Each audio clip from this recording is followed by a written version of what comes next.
Tem gente pedindo até que eu comece um pouco, né, a falar com vocês, mas eu não queria começar a falar muito antes do professor entrar, que realmente essa live está dedicada a ele, para que ele interaja muito conosco. Mas eu posso ir adiantando alguma coisa. Eu sou sempre um cara muito otimista, né? E meu otimismo está sempre presente. Eu sempre digo que eu prefiro o otimismo, muito mais alegre, muito mais feliz. O pessimismo é triste, né? O pessimismo é triste, é desagradável. O meu otimismo, então, quer dizer, eu olho para frente, então, eu sempre acho que nós vamos sair dessa daqui um pouco, não se pode dizer com rapidez ou não, mas que vamos sair dessa. E eu acho que é importante que todas as pessoas tenham... olá, professor. Olá, só porque você falava em otimismo, eu decidi chegar. Né? Tentava Professor, algumas vezes. Essa conexão no mundo digital leva àquilo que classicamente chama de adiamento.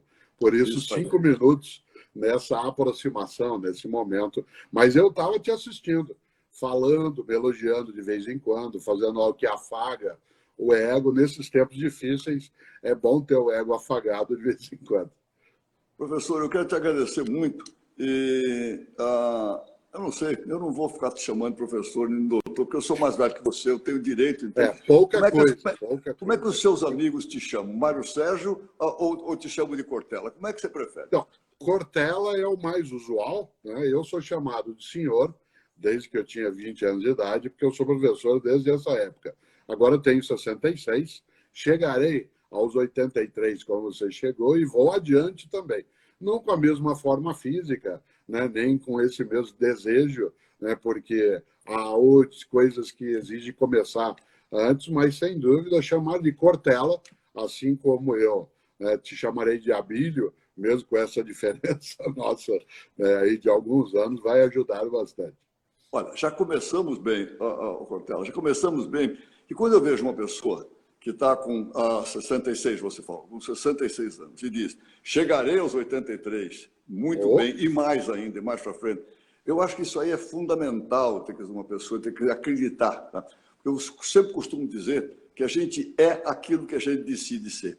Desde pequeno, desde quando a gente começa a ter consciência, a gente escolhe o que nós pretendemos, que nós queremos ser na vida. Não é escolher ser pobre, ser rico ou coisa parecida, é escolher fazer alguma coisa que seja importante. Eu, como sou um cara, graças a Deus, muito feliz, tá? O meu processo agora, tá? O meu propósito agora, fundamentalmente, é longevidade com qualidade. Sou muito feliz, tenho 6 filhos, a mais velha vai fazer 59 agora, o mais novo tem 10 anos, a Geis, minha mulher que está aqui do meu lado, jovem, me deu esses dois filhinhos, o menino com 13, eu, o menino com 10. Tá? Cara, eu quero viver o máximo possível. Fico muito entusiasmado quando vejo uma pessoa com o teu conhecimento, um cara que já escreveu 40 livros, tá? Que tem passado mensagens para o mundo, para as pessoas, certamente, mensagens do bem, tá? Que levam as pessoas para frente, tá? A dizer, olha, vou chegar lá na tua idade... sim. Muito bem. Você sabe que um dos meus 40 livros, ele tem um título ótimo, eu gosto. Chama-se Vivemos Mais, Vivemos Bem. Vivemos Mais, Vivemos Bem. É um livro com a Terezinha Rios, que é uma filósofa, e ela é mineira. Né? E os mineiros, eu sou paranaense de Londrina, sou pé vermelho, caipira, autêntico, né? Moro em São Paulo, na capital, há 52 anos. Mas eu sou caipira autêntico. E os mineiros costumam dizer que não importa se a vida é comprida, ela tem que ser larga. Não importa se a vida é comprida, ela tem que ter largueza. E essa largueza da vida, Abílio, sem dúvida, é a capacidade, talvez, né, de não imaginar que se deva viver de qualquer modo mais tempo, mas fazer com que o tempo de vida que temos, que ele não seja um tempo inútil, banal, desperdiçado. A nossa mortalidade, ela é um fato, ela não é uma hipótese, mas o fato de sermos mortais não nos obriga a sermos banais. Né? E, nesse sentido, a vida, que é um mistério magnífico, ela não pode, de modo algum, ser desperdiçada. Outro dia, inclusive, me perguntaram algo, né, que é o que eu gostaria, né, que ao encontrar Deus, se eu vou encontrá-lo, né, a fonte de vida, né, tudo aquilo que gera, né, seja o nome que tiver para as pessoas, quando eu me for, né, se eu me deparar com ele, não o que eu gostaria de falar para ele, mas o que eu gostaria que ele falasse para mim. E eu brinco sempre que quando eu encontrar com ele, espero encontrá-lo, que ele diga para mim assim, nossa, como você demorou. Então, esta ideia é um pouco de uma vida que, sendo cumprida, também possa ser larga, né? Eu vou adotar essa, Cortella, vou adotar essa, né? Que ele chegue para mim depois também. Abílio, só agora você demorou, também espero que aconteça isso. Eu costumo sempre dizer, que eu vou tocando a minha vida sem pensar na idade, sem pensar que ela é finita. Né? Costumo dizer sempre o seguinte, enquanto Deus me deixar ficar aqui, enquanto eu puder fazendo as minhas coisas, ficar aqui é importante fazendo as coisas que eu faço. O dia que Deus quiser um companheiro para jogar squash lá em cima e não tiver outro, ele quiser me chamar, aí eu vou. Mas eu espero que ele vai encontrando outro para jogar por enquanto, me chame só bem lá para frente. O que é importante sabe agora. Que a mortalidade, Abílio, você sabe disso, a mortalidade ela é até uma bênção, de uma certa maneira. O fato de nós nos sabermos mortais, homens e mulheres, nos faz tomar mais cuidado com a vida que temos. Em vários momentos da nossa vida, nós começamos a repensá-la. Este é um instante em que nós começamos a meditar um pouco mais sobre o que fizemos, o que fazemos, o que deveremos fazer, qual é a nossa tarefa, né? E por isso, pensar na nossa mortalidade nos leva, assim, se a gente não quiser aquilo que é a superficialidade do existir, é fazer com que a gente vá adiante, né, com uma marca forte.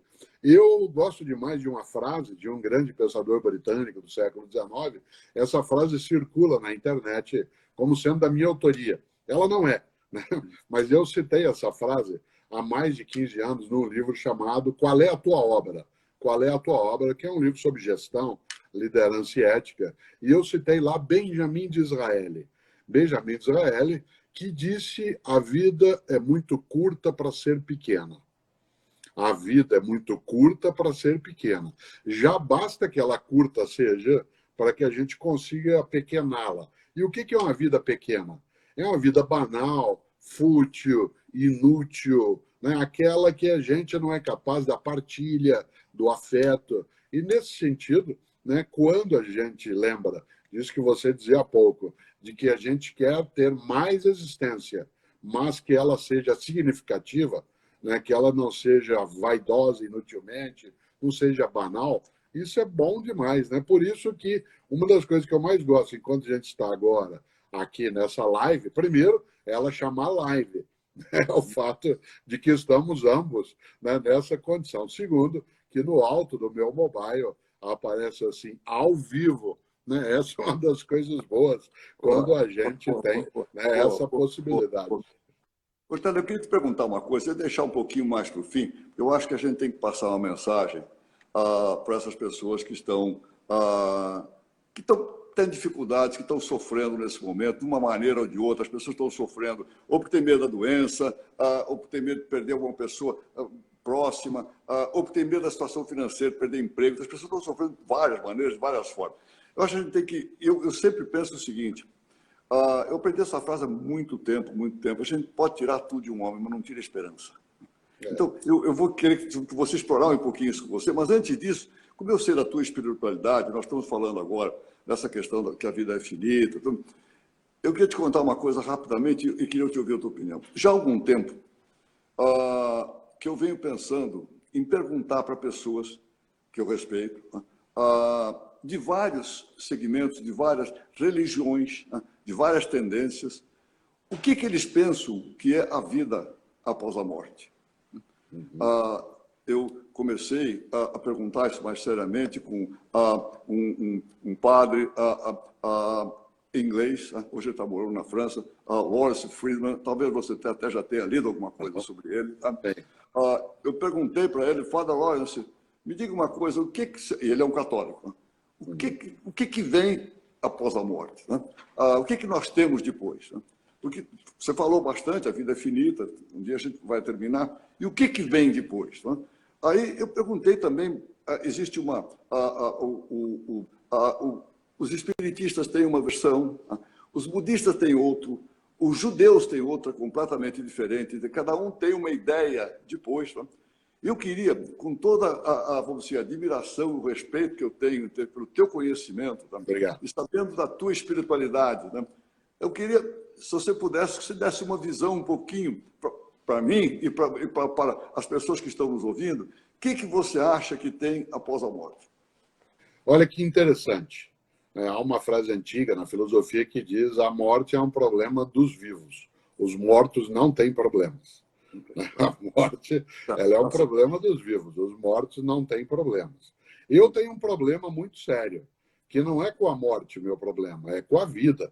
Isto é, a minha questão central, Abílio, não é o que haverá após a morte, mas o que é que há que eu estou deixando antes da morte. Isto é, qual é o meu legado, qual é a minha herança, qual é a minha forma de contributo para a existência.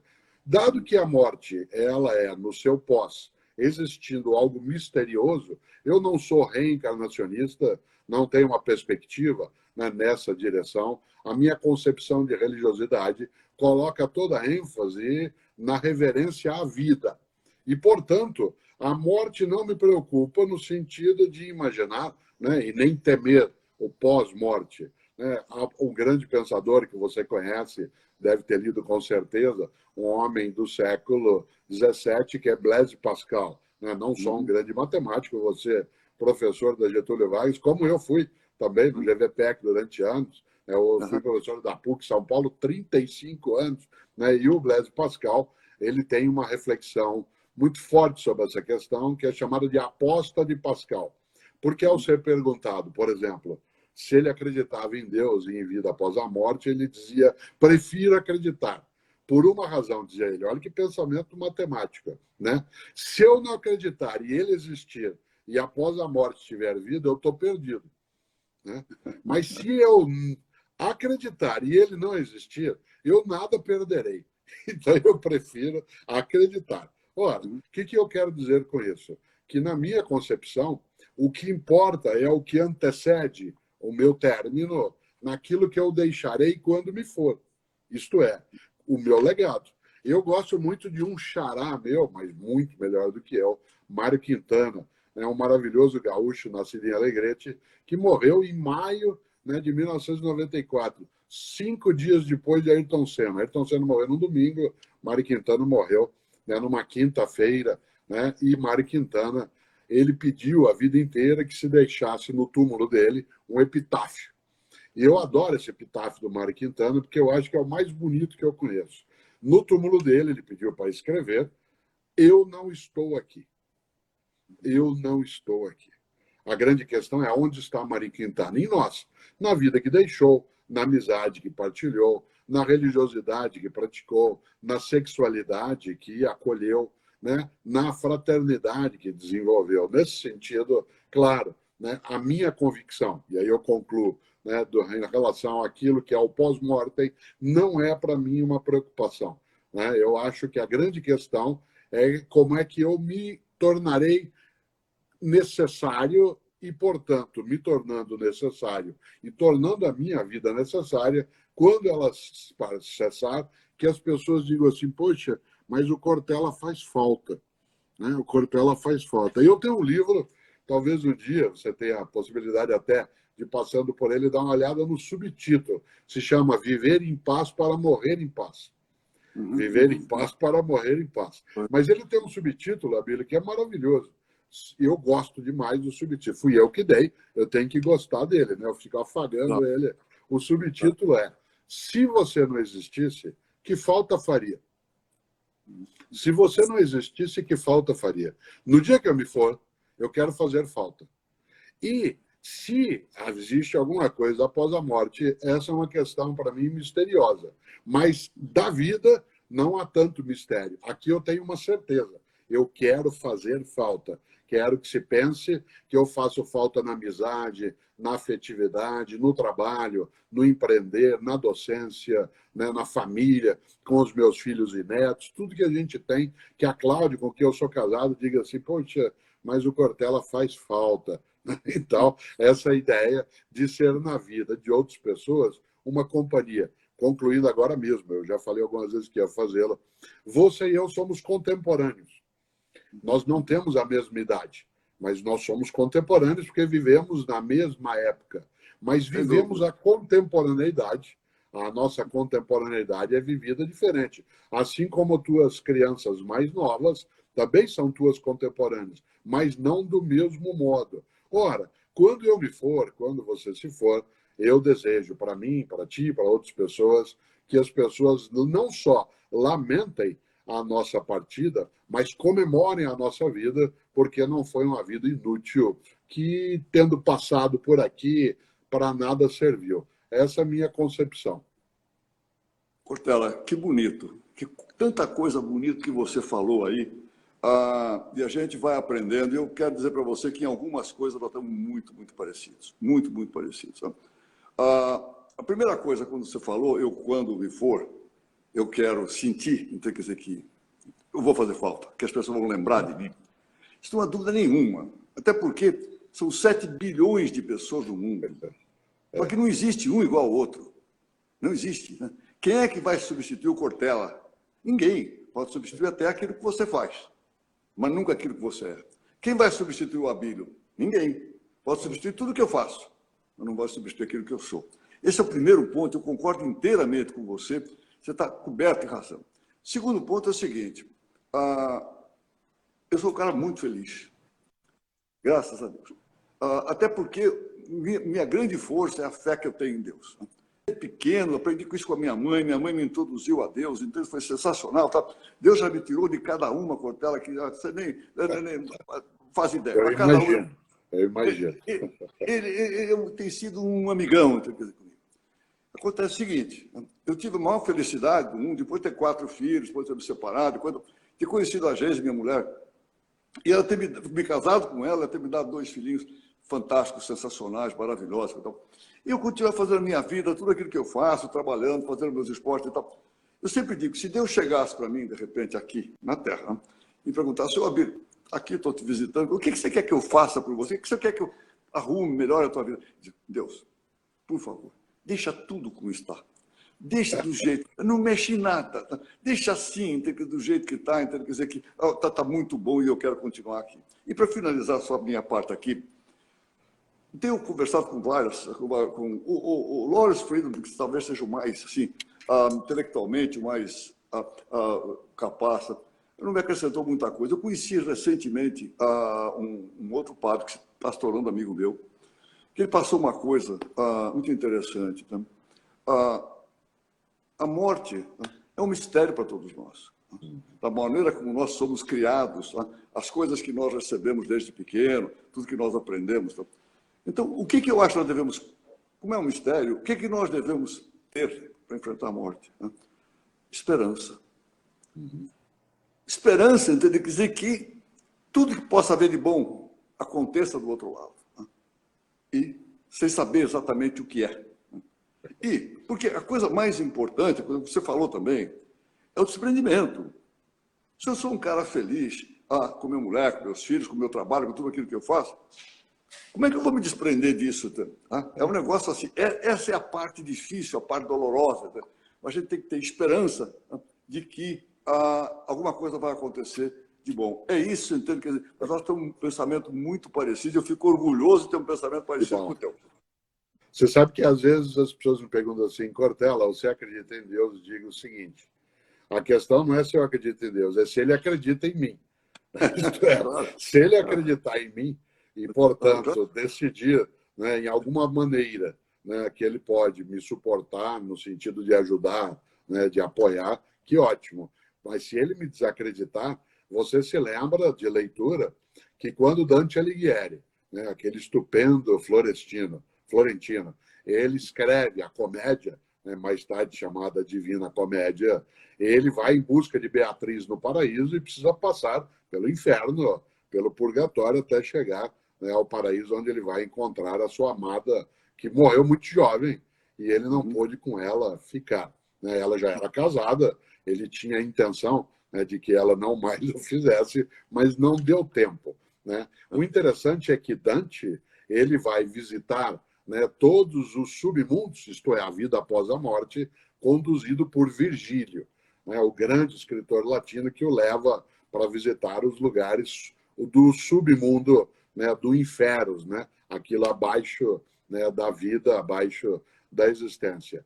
E você se lembra de leitura que, ao chegar no inferno com Virgílio, antes de entrar, ele, né, Dante Alighieri, encontra na porta o grande aviso perigoso da vida, que é, na porta do inferno, a advertência: deixai fora toda a esperança, vós que entrais. Lasciate fora uma esperança, vós que entrate. Por quê? Porque o inferno é a falta de esperança. O inferno não precisa ser um lugar onde a gente arderá, né, em torturas sevícias, né, e aquilo que nos machuque. O inferno é a ausência de esperança. E uma das coisas ótimas é que a noção de esperança, ela que é uma palavra que você sabe, ela tem origem latina, né? Ela tem uma origem muito mais antiga. Né? Nós estamos no mês de maio agora, lutando bravamente, boa parte das pessoas, eu com menos dificuldade, você com menos dificuldade, mas muita gente lutando para ficar com a cabeça fora d'água e sobreviver, ela e outras pessoas. Né? Essas ideias no mês de maio são boas para a gente pensar, porque maio tem o seu nome em homenagem à deusa da fertilidade, né? Maia, a deusa da fertilidade, aquela que impede que a vida cesse. E uma das coisas boas é lembrar que a esperança é exatamente o impulsionar da fertilidade da vida. É gostoso, porque a palavra esperança está muito ligada à ideia de ar. Você que é um atleta até hoje, sabe a importância que tem, né, a respiração, a maneira de inspirar e expirar. A palavra que mais marca isso é a ideia de espírito. A palavra espírito está ligada à ideia de esperança, e agora talvez ao que algumas pessoas que nos acompanham talvez não tenham clareza, mas a ideia de espirro, né? Porque a percepção de espécie, né, é aquilo que coloca o sopro do ar, o sopro do ar. Você se lembra de leituras religiosas que deve ter feito na vida, que na narrativa judaica, que depois cristãos e islâmicos adotaram no livro do Gênesis, todas as vezes que a divindade vai criar, fazer vida, ela sopra, infunde vida. E todas as vezes que a divindade vai aparecer, tem um vento antes, um roar, né, como diz os hebreus, que vem e envolve. É interessante porque a ideia de esperança é aquela em que há sopro de vida, em que há vitalidade. E por isso, a noção de que você ou eu e outras pessoas mantemos a esperança é a recusa ao inferno. E o inferno em vida. Leandro Carnal, né, tem um livro muito bom com a monja Cohen chamado O Inferno Somos Nós. O Inferno Somos Nós. E eu acabei de lançar com ele um livro, né, que estava escrito desde o ano passado e que o título agora ele é muito apropriado, infelizmente. O livro se chama Viver Aqui Se Destina. Viver aqui se destina. Agora, veja só, ao falarmos de esperança, estamos falando daquilo que impede que a vida perca a fertilidade, que a gente desertifique o nosso sonho, esterilize o nosso futuro, apodreça a nossa condição, né, de uma vida que, sendo finita, não é necessariamente descartável. Nesta hora em que nós vivemos um pouco da agonia, da dificuldade, há pessoas que nos perguntam muito, e você e eu temos participado também, né, de muitas lives, de muitas reportagens, e isso é bom. Vez ou outra me diz, Cortella, você, como é que a filosofia nos ajudaria a acalmar essa agonia? Eu digo, não é a filosofia, né, que te acalma, é um princípio básico chamado fraternidade.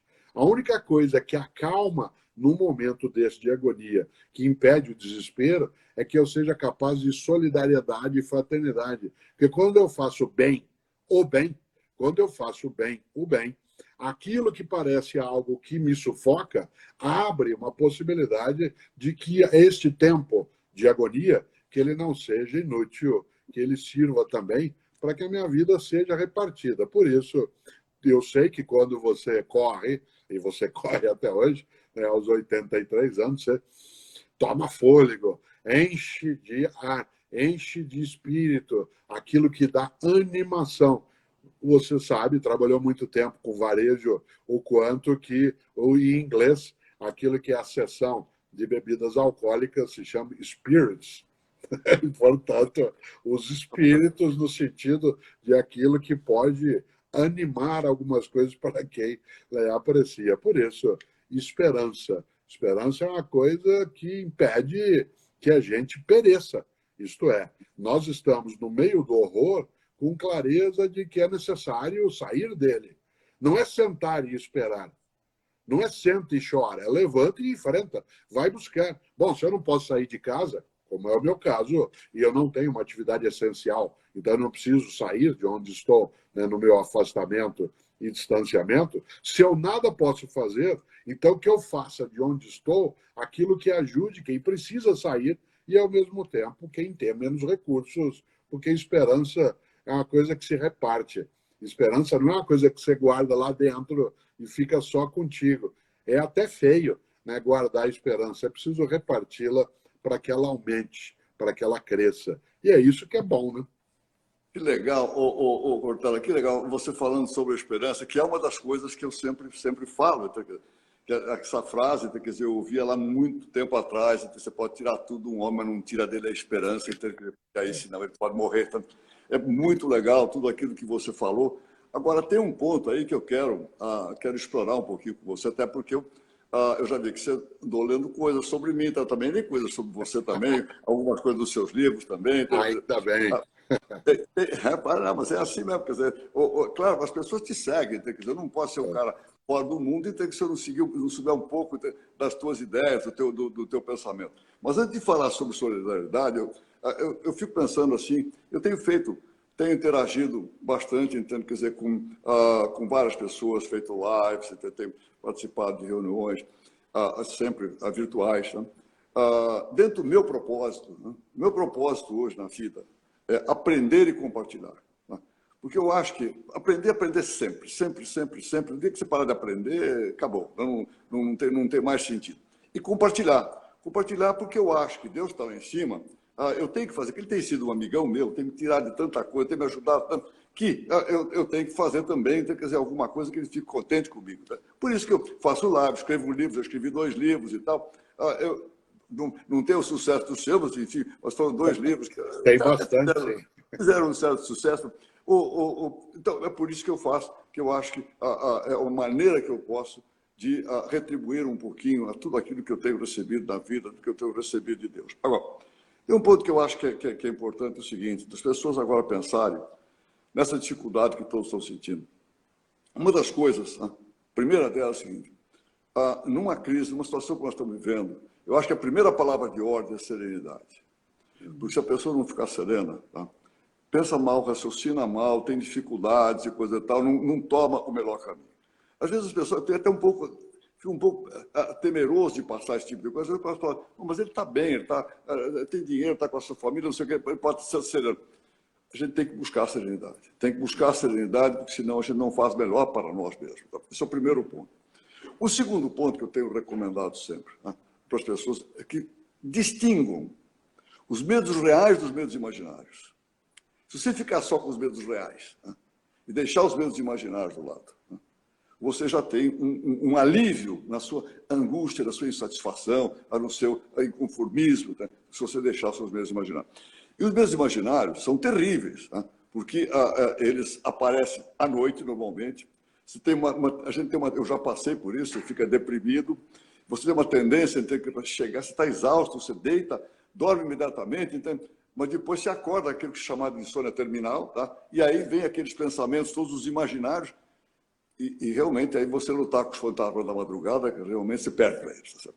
Eu tive uma grande amiga minha, que eu já citei isso, a Iraci Galhasca, uma analista, que um dia ela me ensinou, num momento difícil da minha vida, eu falei, não briga com o sono. Não briga com o sono. se acordou com os teus pensamentos, os teus medos e coisa e tal, levanta, respira, se possível, pega um papel, pega um lápis, anota o que você está tendo medo. Depois vai ler depois. No dia seguinte, 2 dias depois, você vai ver que na vida real, no dia normal, aquilo é muito menos sério do que você escreveu durante a noite. Então, esse ponto de distinguir os medos reais dos imaginários, eu acho que é extremamente importante. Outra coisa também, e que eu concordo, que pode ser um pouco mais de desejo, né? Eu acho que o mundo vai sair mais solidário. E aí entra, eu já li coisas que você escreveu, então eu quero te ouvir um pouquinho. Porque agora que eu estou vendo em volta de mim, nós estamos ajudando, precisamos de dinheiro, mas não é só dinheiro, porque aquilo que a minha mulher está fazendo, minha filha está fazendo também, meus filhos, todo mundo está ajudando, fazendo certas cestas básicas, eu ajudando as pessoas. Temos um programa aí de fornecer empréstimos de empresas pequenininhas que não têm acesso a banco, mas várias coisas. Eu estou vendo um mundo mais preocupado com as classes menos favorecidas. Eu tenho uma grande esperança que isso continue, que isso vá para frente. Essa esperança alimenta um pouco a gente nesse momento ruim que a gente está vivendo. Tem alguma coisa que quando a gente sair, a gente vai sair mais solidário, o mundo pode ser um pouquinho melhor. No caso do Brasil, de repente nós podemos começar a promover inclusão, mais inclusão. Cortella, você faz ideia quantos milhões de brasileiros não têm saneamento básico? Né? Uhum. Eu tenho participado, interajo com as pessoas do governo e coisa e tal. Não dá para continuar desse jeito. Então, eu tenho uma esperança, né, que este Brasil saia mais solidário e promova um pouco mais de inclusão. Foi um pouco longo, mas eu queria passar isso para você. Eu sei que você tem uma ideia talvez mais positiva, mais real. Eu tenho uma boa expectativa, né, de que nós humanos e humanas, nós tememos muito aquilo que a gente não vê. Quando você falava agora, né, dos medos reais e os medos imaginários, o nosso temor maior nessa pandemia é que aquilo que pode nos atingir é invisível. E, portanto, não sendo detectável a olho nu, né, nos assusta. Quando você era criança, e eu também, várias vezes a gente acordava no meio da noite, né, e tinha, às vezes, algum pesadelo, ou chamava a mãe ou o pai, né, para apoiar. E a primeira coisa que permite afastar fantasmas é acender a luz. Em qualquer etapa da vida. Se você tem fantasmas, acenda a luz. Coloque luz sobre isso, e aí esses fantasmas, se eles existirem, serão visíveis. Se não existirem, desaparecerão, né, da tua imaginação. Portanto, não fugir daquilo que é a necessidade de levar a luz até essa escuridão. Por outro lado, e isso é concreto, a crise é muito forte. Ela está agravada no nosso país, não apenas porque o vírus é potente como ele é, mas porque condições anteriores à pandemia já criaram um meio propício, né, a uma degradação das condições de vida. É evidente que se nós tivéssemos, como precisaríamos ter na nossa nação, uma condição melhor coletiva de existência, o impacto do vírus ele seria menos brutal, como ele está sendo, e, infelizmente, como virá a ser ainda em algum momento. Até se diria, poxa, mas países muito mais estruturados do que o nosso tiveram impacto, mas eles já cessaram. E nós estamos escalando, infelizmente, para patamares superiores, em decorrência, entre outras coisas, do que você lembrava agora, né? Partilha de renda, a ideia de saneamento, acesso, né, a bens de consumo que auxiliem, nesse momento, a dificuldade. Mas persiste aí a esperança, né? Persiste a ideia de não ficar olhando só para o pé. Meu pai, que já faleceu há 30 anos, Antônio, né, meu pai, ele, quando era menino em Londrina, ele era gerente de banco. Quando ele faleceu, em São Paulo, ele era diretor de um dos bancos que hoje já não existem mais, porque foram incorporados. Né? Mas ele tinha um hábito, a minha cidade, Londrina, e sempre que eu posso eu conto isso. Minha cidade, Londrina, hoje é uma cidade grande, mais de 600 mil habitantes, mas quando eu era criança tinha 50, 60 mil, e tudo era de terra. Né? Você, sem dúvida, conhece Londrina e a conheceu, né, nos outros tempos em que a poeira paranaense era significativa. Terra Vermelha. Terra Vermelha. Todos os dias, meu pai chegava no fim da tarde vindo do banco e ele tinha passado o dia né, de jipe para lá e para cá. Só se usava jipe no Paraná, quase naquele pedaço na época. E ele tinha que visitar clientes, ir ao sítio, à chácara. E ele chegava de jipe o dia inteiro naquela poeira. Qual a primeira coisa que ele falava quando ele entrava? Ei, mas como Deus é bom, viu? Hoje o jipe quebrou na estrada e não estava chovendo. No outro dia ele dizia, ei, mas como eu sou abençoado. Hoje acabou a gasolina do jipe e faltavam só 2 quilômetros para um posto de gasolina. Olha só, ele não fingia que tudo estava bem. Ele apenas não aceitava, Bílio, 2 derrotas. A primeira derrota era que a realidade tinha imposto com a quebrada do jipe ou a falta da gasolina. A segunda seria torná-lo amargo, seria torná-lo alguém entristecido, seria ser derrotado 2 vezes. O vírus agora, voltando ao ponto, já é potente o suficiente para buscar derrotar parte das nossas coisas. O que não pode ser derrotado agora é a nossa esperança, a junção das inteligências, a possibilidade de saber, você aos 83 anos viveu muitas coisas, né? Se você, nessa idade, né, se lembra de tudo que teve de atravessar a tua família, as tuas coisas, os negócios, os momentos, né, situações de pânico como a que vivenciou e outros que estão aí na tua trajetória, sabe, né, que, como diziam nossos avós, e eu vou repetindo, você tem ascendência lusitana, eu tenho ascendência italiana e espanhola, né, meus avós espanhóis vieram para cá para lidar com armazém, secos e molhados, e fizeram isso. Depois a família seguiu, né? Mas minha parte italiana foi para outro lado. E meus avós diziam, como talvez os teus, que não há mal que sempre dure, nem bem que nunca se acabe. Isso não é conformismo. Isso é clareza. Portanto, só resta uma coisa. Nós completando agora 40 minutos dos nossos 45 de reflexão, ao vivo, que é a frase boa, ao vivo, que é uma coisa que eu gosto, é lembrar que é preciso acender a luz. E aí, quem sabe, os fantasmas imaginários desaparecem e os reais a gente enfrenta. Portela, você acrescentou, eu sempre comemoro quando aprendo mais uma coisinha. Estou aprendendo muita coisa com você, mas tem uma coisa que eu aprendi. Você sabe que tem muita gente que me segue, que você gosta de acordou de noite, preocupado, levanta e vai lá, escreve alguma coisa para o dia seguinte. Mas faltou acender a luz. Eu vou acrescentar, quer dizer, nas minhas recomendações. Primeiro, acende a luz, tá? Deixa tudo mais claro. Clareia os fantasmas. Depois, aí, se puder, vai lá, escreve, quer dizer, o que você está pensando. Que bacana, tá? Olha, Cortella, tem coisas que a gente tem que saber tirar dos momentos mais difíceis, coisas positivas. Né? Nesse período aqui de tanto sofrimento em volta, né? Eu também não estou satisfeito, entende? Eu sinto saudade das pessoas com quem eu trabalho, sinto saudade lá da minha mesa, do meu computador lá no escritório, sinto saudade das minhas viagens que eu faço, estar trabalhando de um lado e do outro. Evidentemente, eu tenho que compensar. Isso é compensado pelo fato de eu estar o tempo inteiro com a minha mulher, com as minhas crianças pequenas, que não têm aula, estão trabalhando aqui, ou estudando online aqui em casa, eu estou muito mais com eles. A outra coisa também que eu tenho que comemorar é, de repente, interagir com uma pessoa como você, que eu só conhecia de nome, tá? Um pouco até das suas ideias, mas estar interagindo com você e ver, sentir os teus pensamentos, aquilo que você, os teus ensinamentos. Isso é uma dádiva, tá? Uma dádiva dentro desse mundo. É difícil a poder tirar o proveito disso aí. Então, eu sei, nós estamos caminhando para o fim, aí eu quero deixar você... caminhando para o fim da live. Cuidado com a ideia do caminhando. Da live, só da live. 83 anos não pode falar isso. Veja, Cortella, a gente está sempre trabalhando, caminhando para o fim. Tá? Só que o fim é como eu coloco assim, a da perfeição. Perfeição é uma meta para você atingir, uma meta que você coloca lá na frente, que é sempre almejada, mas nunca atingida. Sempre está lá na frente, você ir buscar, você ir buscar. Também esse fim, coloca lá na frente, e vai indo, você sabe que está indo para ele, quando está empurrando ele para frente. Tá? Eu queria deixar para você terminar a live, mas antes disso, olha, francamente, queria te agradecer do coração. Eu sei que você também tem uma vida atribulada, muitas coisas, fico imaginando a quantidade de coisas que você tem para fazer.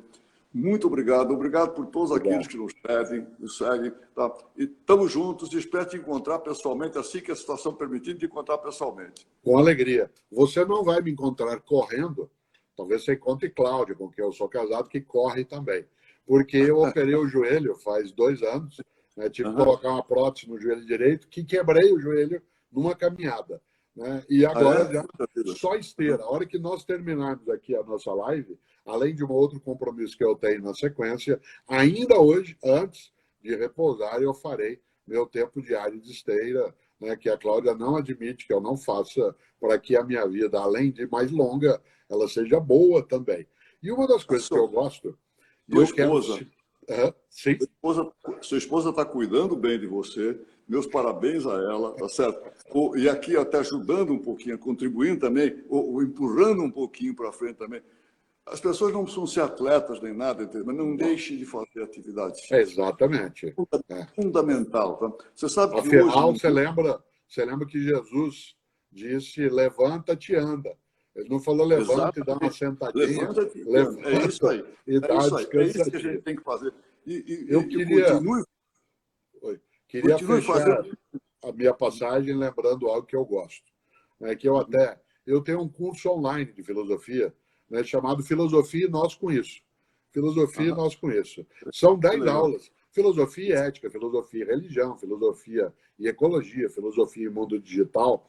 E num determinado momento, ao falar do filosofia e o futuro, eu gosto sempre de lembrar uma frase que eu aprendi um dia, né, com uma pessoa que hoje passa muita dificuldade de saúde e é uma pessoa que colaborou bastante, né, com a expressão da vida, que é Gilbert Dimenstein.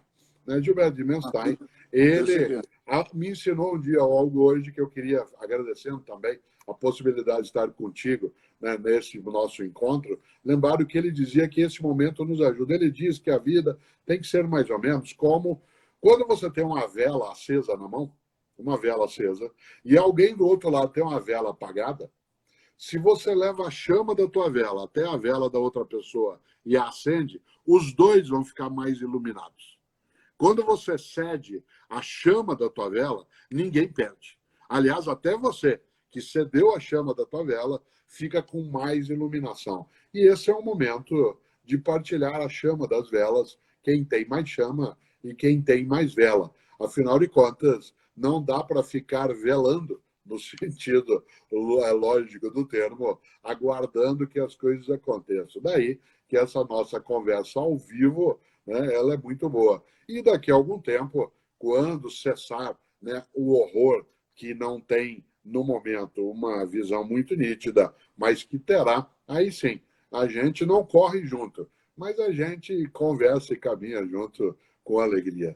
Obrigado, grato a você. Sem dúvida nenhuma, olha, mas muito, muito obrigado pela tua sabedoria. Não precisa correr junto, entende que a gente pode fazer muitas coisas junto, inclusive iluminando com a nossa vela, a vela das pessoas que precisam, nós somos acender. Você faz isso, eu espero fazer também. Muito, muito obrigado. Obrigado, abraço, família e todo mundo. Obrigado a todos.